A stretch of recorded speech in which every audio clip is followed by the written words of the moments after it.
What's going on, guys? Jacob Billingsley, Build the Base podcast, back with another episode. Today, we are discussing 6 things I wish that I knew as a college athlete. So, obviously, the context that I'm going to be using today, I was a college baseball player, so I'm going to be using baseball references. I know we have some listeners that are other sports. So, the context, the things that I'm using today, a lot of them you can still put in your own context. Just the seasons and off seasons are, of course, a little bit different. So you can still apply these principles to your stuff as well. So moving forward, first thing I wish I knew as a college athlete is that college athletics is a business. Yes, you are trying to win a role. You're trying to win a spot. You're trying to earn a spot on the roster. Your coach is fighting for a job too. Your coach has to keep his job.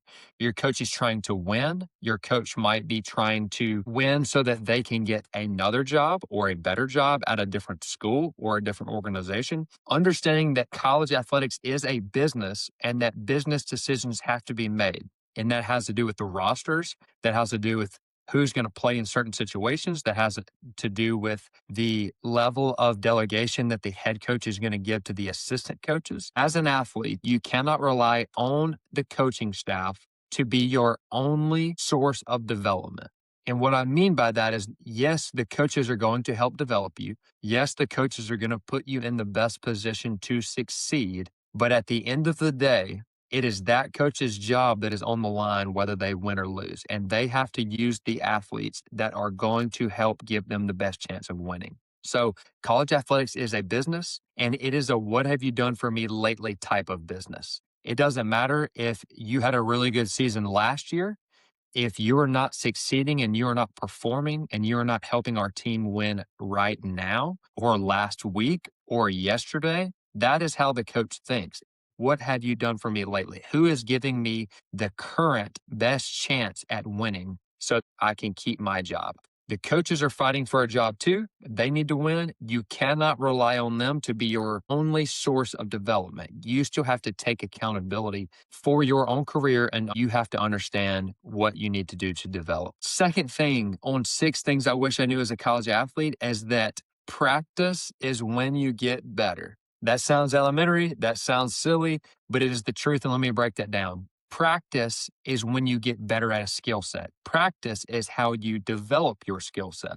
You don't go and hope that you are better by playing more games or hope that you are better by scrimmaging more or doing inter squads more. You develop skills in practice. So I'm going to use a couple of different analogies here. If you are a pitcher and you need to work on command every single day during catch play, instead of using your warm-up throws just to warm up the arm and prepare for practice, you need to see those warm-up throws as a throwing program where you are developing some sort of skill set. Even if it is at a lower intensity, developing the skill of command. So what that might look like is if I'm playing catch with my catch partner, in my head, be thinking, okay, I'm going to try to hit his left shoulder. Now on the next throw, I'm going to try to hit his right shoulder. Now I'm going to try to hit his belly button. Now I'm going to try to hit his belt buckle. Now I'm going to go back up to his nose. Hitting certain positions, you're picking out certain areas that you are trying to hit with your throw, and that will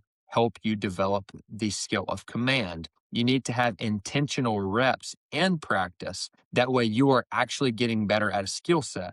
You don't just go out there and throw. Same way hitters just don't go out there and start swinging in the cage. You have to have intentional reps, and that intentional rep is set up by having a pre-practice plan. What is it that I need to get better at? What is the skill set that I need to develop? What is my lowest hanging fruit? And from there, you go attack that in practice. One thing that one of the coaches that I played for in college used to say is that BP, batting practice, is where you get better at defense. So that could be an infielder, that could be an outfielder. Now, obviously, BP is for batting practice. That is for the hitters to practice batting, yes. But if I am not in the hitting group and I am a shortstop, I need to be at shortstop actively and intentionally taking reps from the ball off the bat. I need to be developing the skill of reaction by having my prep stop, being ready, being prepared, and then reacting to which way the ball's being hit. And what that's doing is giving me more experience, is giving me more reps, more volume at reacting to the ball off the bat. So now my first step quickness is better because I am developing the skill of reaction from that. Same thing if you're an outfielder. The way that you get better at route running to the ball is practice, NBP. You're playing left field, a ball is hit in the air. You have already been prepared. You've taken your prep step, whatever it is that you do pre-pitch, and you're immediately reacting to the ball. Same thing. You're getting more reps during BP as a fielder from taking those reps intentionally.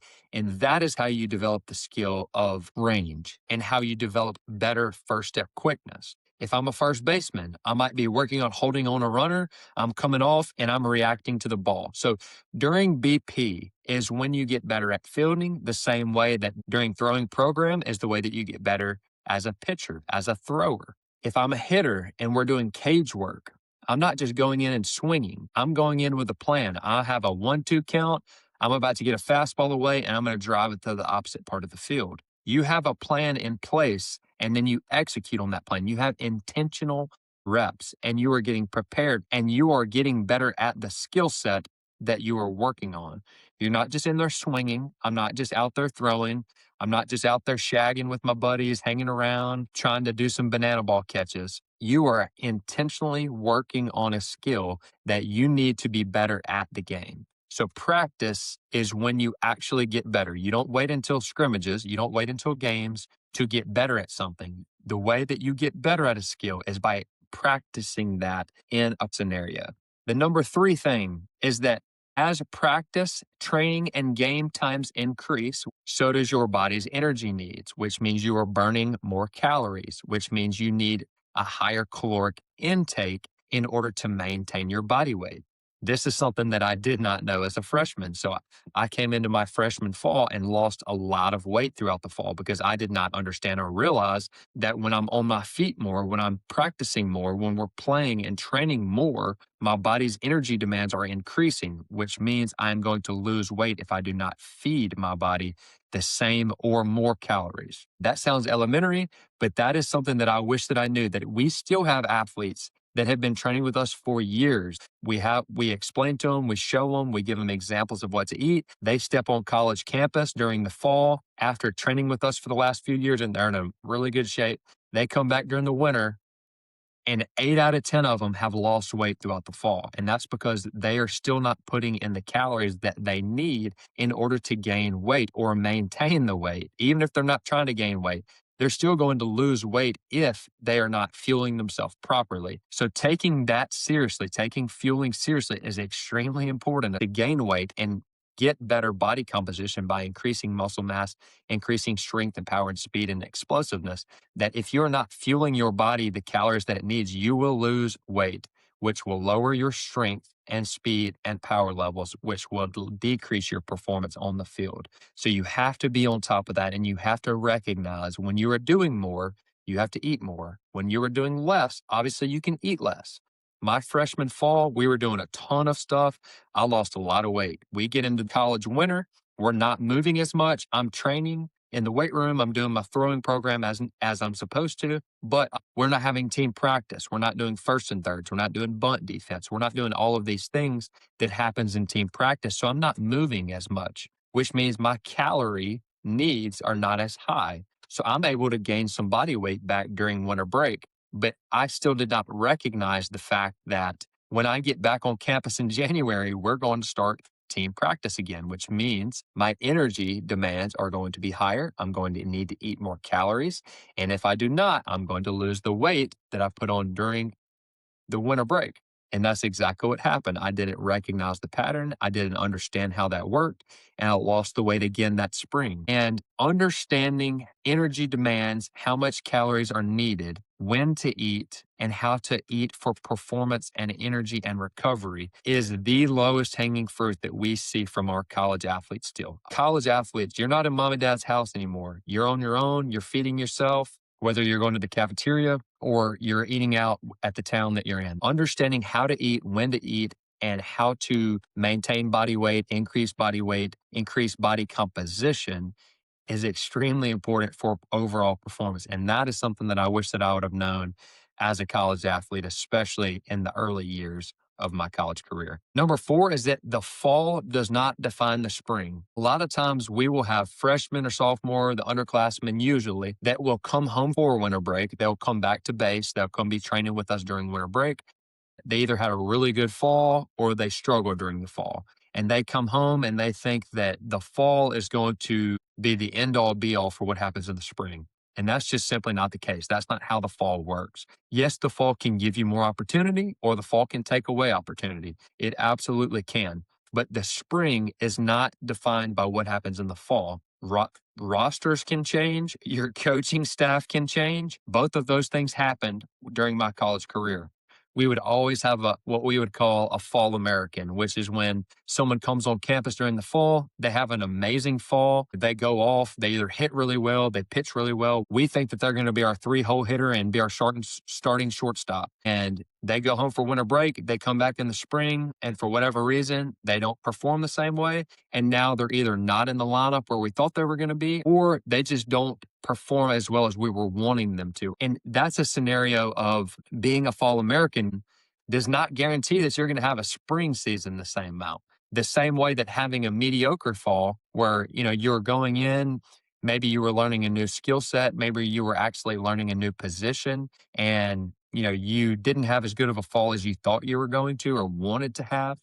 You might learn a lot during the winter, come back in the spring, and have an amazing spring. So just because something does or does not happen in the fall does not mean that's going to happen in the spring. So taking that with a grain of salt that the fall is important for opportunity, but it does not define what is going to happen in the spring. The number 5 thing is do not waste your breaks. So this is something that luckily I did not do, but I do wish that I could have taken more advantage of these opportunities, of these breaks. The 2 big breaks is going to be winter break and summer break. There's a couple smaller breaks here and there, a week or two, a couple of days. Those aren't what we're going to talk about here. Really what I mean is winter break and summer break. So winter break is typically around 3 to 4 weeks long, depending on what school, depending your season. This time is best used at attacking your lowest hanging fruit. So what I mean by that is maybe you have a nagging injury that was bothering you during the fall that we need to get cleaned up so that you are in a really good, healthy spot to go back in the spring. Maybe your body composition got off. You've lost weight like I did and you need to gain some weight back, or maybe you put on some excess weight that doesn't help, that's not helpful, that's not helping you from a performance standpoint, and we need to clean that up. Maybe there's a specific skill set. So again, let's say that you're a pitcher and you want to work on command. Maybe we're only spending 3 to 4 weeks during the winter break working on command of a certain pitch. As a pitcher, typically you can only get on the mound at a higher intent 1 or 2 times per week at the most. So if you're looking at a 3-week break, you're only getting on the mound 3 to 6 times at the most. So you're only getting 3 to 6 opportunities to work on that skill. But if you're splitting your attention between 2 or 3 different things each time you get on the mound, you're only getting 1 or 2 reps during the entire winter break on that thing. 1 or 2 reps is not going to get you a lot of progress at something specific. So attacking your lowest hanging fruit, if there's one thing, maybe it's command with a changeup or command with a breaking ball if you're a pitcher. That would be the one thing that I would work on during the break to attack my lowest hanging fruit. That way it is not my lowest hanging fruit anymore when I step back on campus. Maybe you're a hitter. You struggle with a right-handed breaking ball. Maybe you take those 3 to 4 weeks during the winter break to specifically work on getting reps at seeing, recognizing, and hitting a right-handed breaking ball the opposite way. And that is an example of attacking your lowest hanging fruit during a short window. During summer break, it's going to be a lot longer than that. It could be anywhere from 8 to 14 weeks during the summer. And that is going to depend on how long your spring season goes. If you go into the postseason, you could be playing as late as June, or you might finish the season, you might get put out early, and you finish end of April. Depending on when your season ends is going to obviously begin how long your summer break is. If you're getting 10 to 12 to 14 weeks of summer break, there is a lot of development that can happen there. And you can make some pretty big jumps there. So that time is best spent on leveling up your game, taking the step up, taking the level up, whatever that could be. So if you're a freshman or sophomore, it might still be physical development to where you still need to put on body weight, you still need to put on strength, size, speed,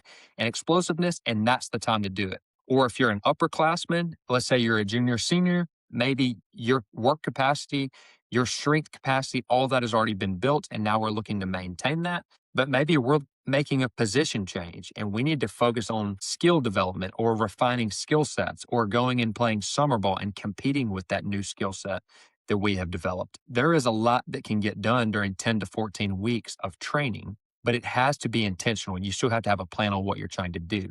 Going back to, freshman, sophomore, let's say that you need physical development, but you still want to play summer ball. You just need to understand that your priority is physical development, putting on good quality size and speed. During summer ball, you are focused on development of pitching. You're focused on development of hitting, whatever your skill is. You're focused on the development of that, not the performance of that. So you're not necessarily worried about stats. You're not necessarily worried about what the scorebook says. You are developing certain skill sets as an underclassman that can help you with performance when you get back on campus. Now, if you're an upperclassman, hopefully our capacity has already been built on the strength side. We just need to maintain strength, power, speed, and mobility, get away from some nagging injuries. And now we need to focus on performing in summer ball, performing when we get an opportunity to pitch, using the skill set that we developed when we were an underclassman.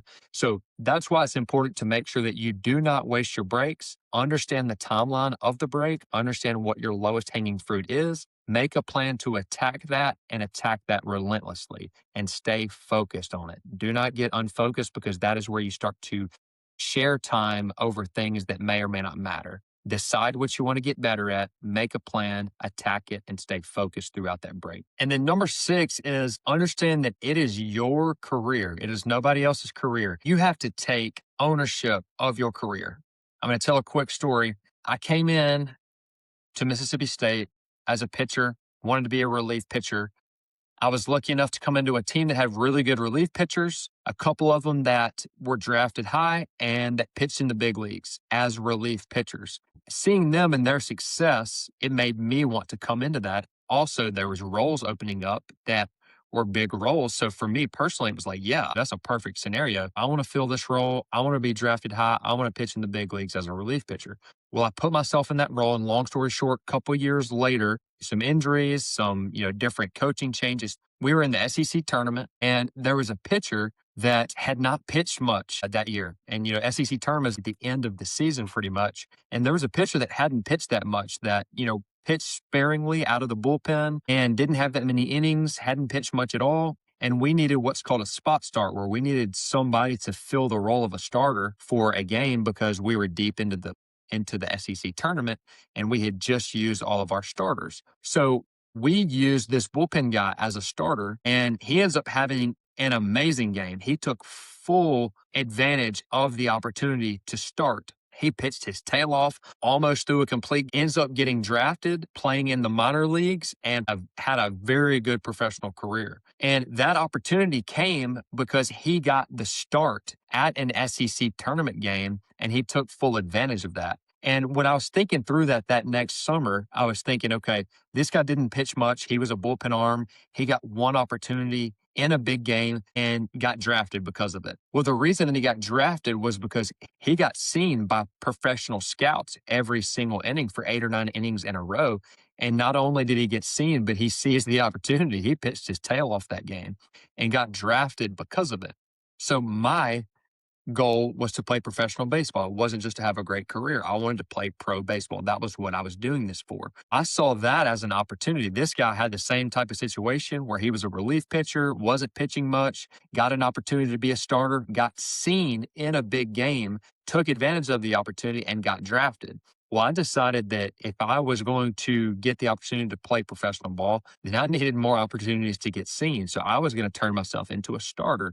So I went into summer ball that year as a relief pitcher, and I had a meeting with my summer ball coach that summer, and I just basically told him, I was like, hey, look, I would like to start. If there's an opportunity, I would like to be a starter. And he didn't say much. I was in the bullpen for a game or two, and then he came to me and said, hey, you're going to pitch on Saturday. You're starting. And it was my first start of my college career. I never had a college start. And I took advantage of that, and I was a starter the rest of the summer, had a very good summer season, was actually in the All-Star game as a starter.